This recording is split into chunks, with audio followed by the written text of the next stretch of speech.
Iran menyerang pangkalan militer utama Amerika Serikat di Qatar. Serangan ini disebut sebagai balasan atas serangan Amerika Serikat terhadap fasilitas nuklirnya.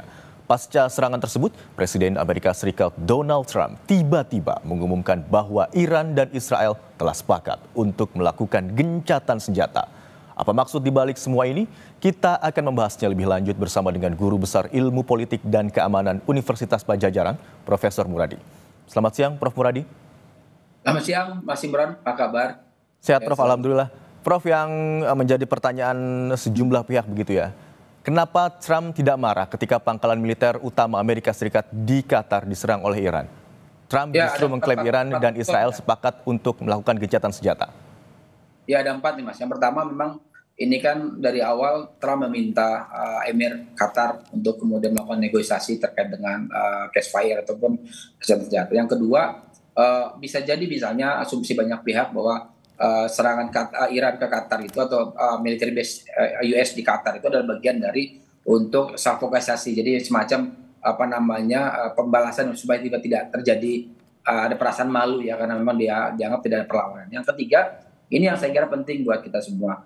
Negara-negara yang kemudian ada di belakang Iran dan Israel itu punya masalah sendiri di dalam negeri, baik Amerika Serikat dengan konteks dalam negerinya, kemudian Rusia sendiri juga. Bahkan China juga kemudian mengalami yang sama. Nah, yang keempat saya kira penting buat kita semua adalah kita berharap bahwa proses ini betul-betul bukan sebagai gimmick belaka ya, tapi memang betul-betul menjadi bagian penting. Karena apa? Karena saya kira respon soft dari Iran bahwa kalau Israel berhenti maka kami berhenti, itu adalah saya kira sinyalemen bahwa memang Iran juga menginginkan gencatan senjata dan juga mungkin mengakhiri perang itu sendiri. Menarik di poin keempat tadi, Prof. Muradi. Ya. Berharap bahwa ini bukan sekedar gimmick belaka begitu ya. Yang terakhir kita ketahui, Iran menegaskan belum ada kesepakatan gencatan senjata dengan Israel. Menurut Anda, apakah gencatan senjata akan benar-benar terjadi? Ya, Israel itu kan good boy-nya US ya. Jadi apapun yang kemudian nanti arahan dari Donald Trump ke Netanyahu begitu akan mau tidak mau, suka tidak suka akan diikuti oleh Israel. Karena apa? Karena ada satu yang saya kira penting buat kita tahu semua adalah ada bantuan yang kemudian di freeze sementara terkait dengan perang ini, bantuan US ke Israel ya. Saya kira itu menjadi salah satu kunci bahwa kalau memang nanti misalnya Israel tidak mengikuti apa yang disarankan ataupun yang disampaikan oleh Donald Trump di awal, maka kemudian akan ada proses di mana Israel akan kemudian berada dalam posisi tidak didukung penuh oleh US. Ini yang saya kira juga jadi penting. Tinggal kontak kok. Saya kira Pak Donald Trump akan kontak Netanyahu untuk berhenti dan selesai sebenarnya.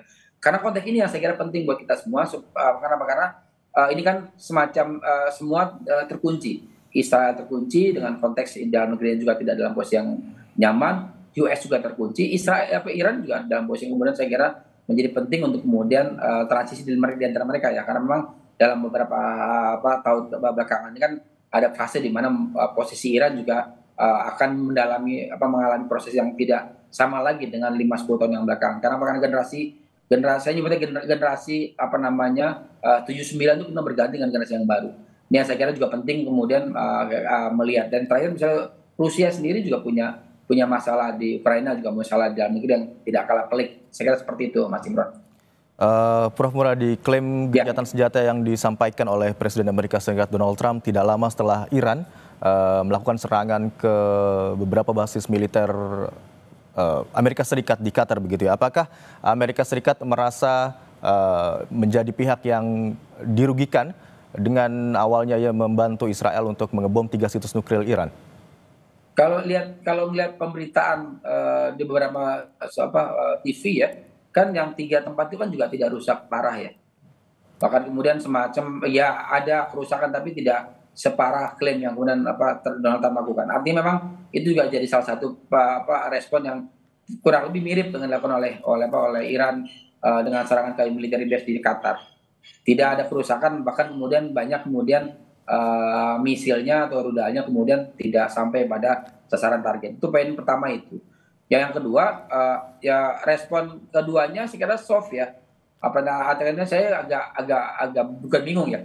Agak kemudian question mark misalnya kemudian pernyataan dari Menlu Iran bilang kalau memang ya Israel berhenti kita juga berhenti. Itu sesuatu yang saya kira bukan khas Iran sebenarnya. Artinya ada pihak ketiga. Nah, pihak ketiga ini yang saya bilang dari awal bahwa ada Emir Qatar yang melakukan pendekatan. Nah, Qatar ini termasuk negara yang di Timur Tengah yang sangat dekat dengan Iran dibanding dengan daerah-daerah, dan menyerang military base di Qatar, saya kira itu jauh lebih soft dibanding misalnya menyerang military base US military base di negara lain di Timur Tengah. Ini yang saya kira penting buat kita pahami bersama. Artinya apa? Artinya saya meyakini betul bahwa akan terjadi gencatan senjata dan berhenti. Karena memang tinggal kuncinya adalah Amerika Serikat meminta Israel untuk berhenti, dan saya kira akan berhenti seperti yang disampaikan oleh Donald Trump di sosial medianya seperti itu, Mas Imran. Baik, Amerika Serikat sudah memutuskan untuk ikut campur begitu dalam tanda kutip dalam perang atau konflik antara Iran dan Israel. Kemudian bagaimana terkait dengan potensi dari dampak perang atau konflik kedua negara ini akan semakin luas? Ya, kalau saya ada dua skenario besar yang sekiranya penting buat kita pahami bersama. Pertama, ini berkaitan soal Amerika Serikat tidak secara penuh. Saya nyebutnya setengah proksi ya. Ada langkah yang dilakukan oleh Amerika Serikat tapi tidak sepenuh hati.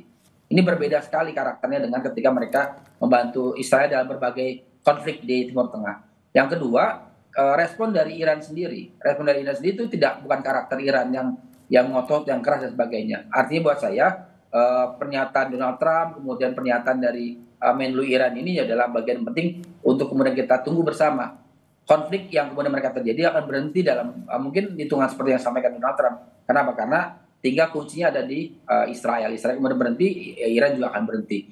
Artinya apa? Artinya posisi perang kemudian akan tidak terlalu banyak memberikan efek negatif ya. Walaupun sekarang sudah kita rasakan harga minyak sudah jauh melampaui, sudah mendekati angka 70 mungkin 80 US dollar per barel, itu juga agak tertinggi, bahkan prediksi sampai 130 sampai 150 US per barel ya. Itu yang saya kira penting juga untuk kita lihat secara seksama gitu, Mas Imran. Baik, kita harapkan bersama agar konflik antara kedua negara berakhir begitu ya, karena kita ketahui bersama konflik atau perang tidak hanya menimbulkan korban jiwa dan juga kerusakan wilayah, tetapi juga dapat berdampak pada berbagai sektor lainnya. Terima kasih atas waktunya, Prof. Muradi telah bergabung di Kompas siang hari ini. Terima kasih.